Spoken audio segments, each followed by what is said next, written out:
Captain Green is repositioning the A-10 for a slow roll along the show line to demonstrate the A-10's precise handling characteristics. As Captain Green rolls the A-10, you will notice a fake canopy painted on the belly of the aircraft directly underneath the cockpit.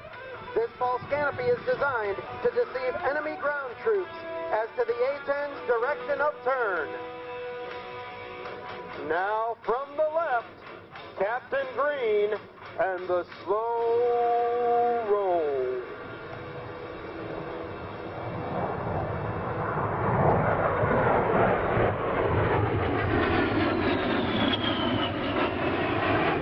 Captain Green is now repositioning the A-10 for a pass down the runway where he will perform an aileron roll at show center. During this maneuver, he will demonstrate the